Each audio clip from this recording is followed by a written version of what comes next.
Right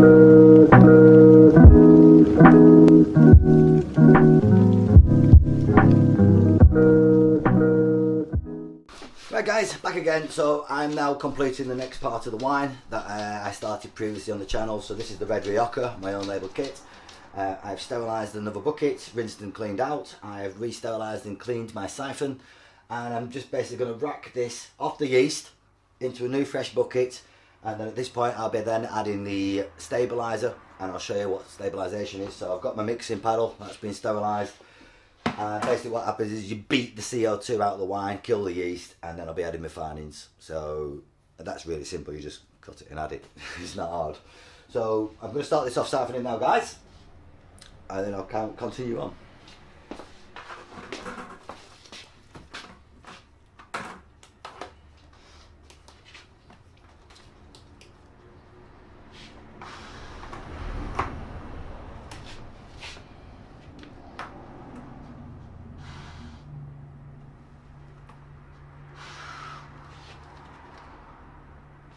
And there you go guys, it's as simple as that. So that's it now, it's just that's the siphoning. So you watch that siphon, I'll get the rest of the stuff I need.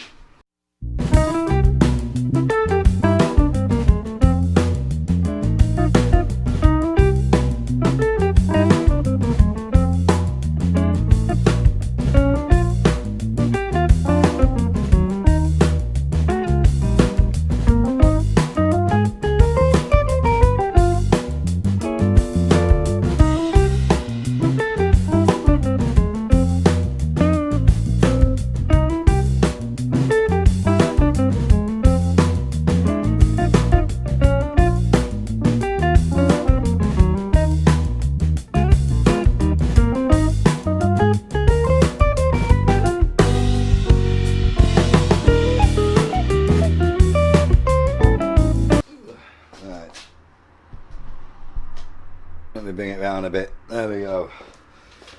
So we're now getting ready down to the point where I want to be tipping the tub over, just like the previous video with the beer. And then I'll bring you in and give you a close-up of degassing.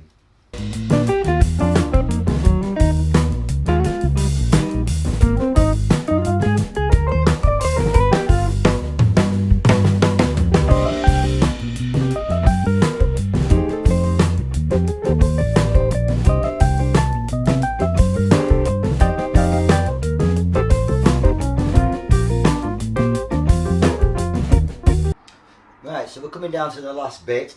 I am not that fussed in getting it all out, to be honest with you. I want to try and leave a lot of the yeast behind. I'm just watching it, and it's starting to cloud up now, so I have now emptied it. Okay, so not much left in the bottom there. It's a bit more disturbed now because I've just swished it about, but third of a bottle maybe, something like that. So I'll put that down to one side, and what I'll do is I'll bring you in. Bring you in. Let me just get me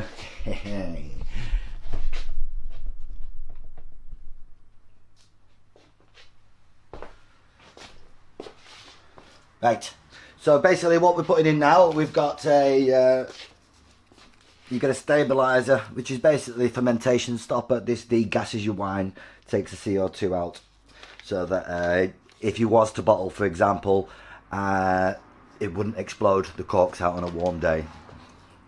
So that's generally what happens if you've not done your degassing properly and you do bottle.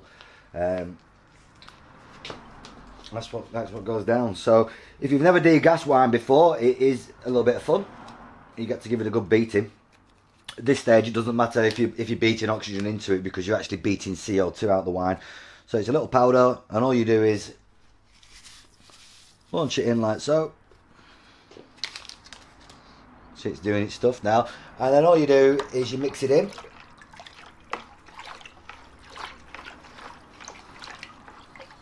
It's a bit better when it's on the floor instead of being on a swivel bar stool. These paddles with the holes in are fantastic for doing this. For even when you make a beer kit or wine kit, you know, you get the oxygen into it. So as you can see, it's frothing up on the top. This reminds me of like when you pour Coca-Cola or something like that. It can shh. And all you're going to do is you're going to repeat this process over a couple of hours. Say every half an hour, just come back and give it a couple of minutes. A couple of minutes mixing like so. And it's making more froth, as you can see. So it's killing the yeast, taking the CO2 out of the wine. At this point, let me just stop the swirl going on. What I reckon, you can leave your spoon in, your mixing paddle in. Get your lid and just put it on just to stop things from falling in it. So let me get back round here. Look.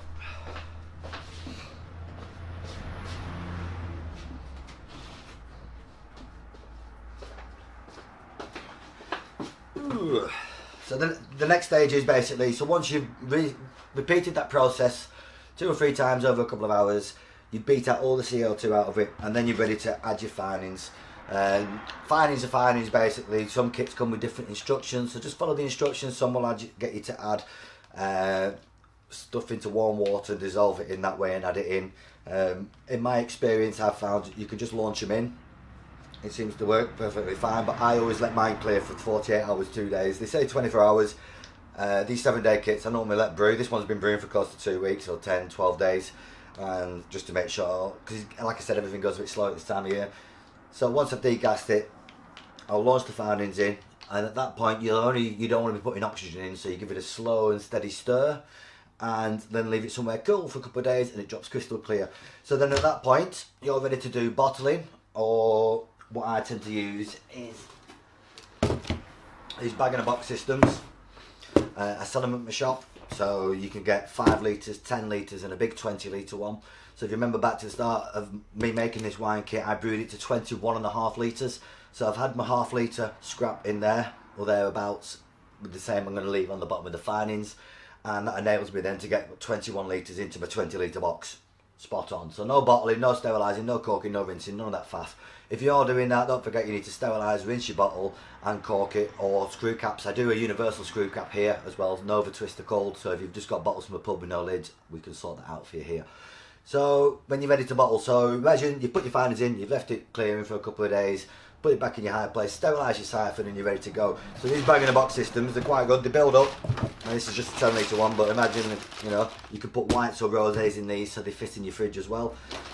Very simple to use. You pull that out, siphon goes in, you fill it up, and then you build the box up, clip it back in when it's full, and it looks like so. So that's about it really, guys. Nice and easy. A lot of questions I get asked with these boxes is basically they say, oh, I won't be able to trust myself, I'll be a pisshead. Well, just fill a bottle up off it. If you want a bottle of wine, just go fill a bottle up off the box, you know you've had a bottle. Or if you're a man like me, do it in pint glasses and just get on with it, you make your own brew. So that's it for this section. So I hope, excuse me, I hope you enjoyed the winemaking. It's that simple. If I wasn't talking about it, it's sterilising and starting the kit off 15 minutes, sterilising and racking into another bucket and degassing 15 minutes, and then another 15 minutes work over the next couple of hours, if that, and another 5-10 minutes to put it into your bag-in-a-box or bottles. So all in all, let's say about an hour work over 10 to 12 days, and I've got myself 30 bottles of wine from £1 a bottle right up to £4.40 for the most expensive kit. So when you see the total price of it, whether it's 30 quid or 125 quid, divided by 30 so you know how much it's costing per bottle. So I hope you enjoyed that. If you have any questions, leave some below. I'll be more than happy to comment and reply. And if you'd like to see any further suggestions and stuff to do, I will show you. Thank you all.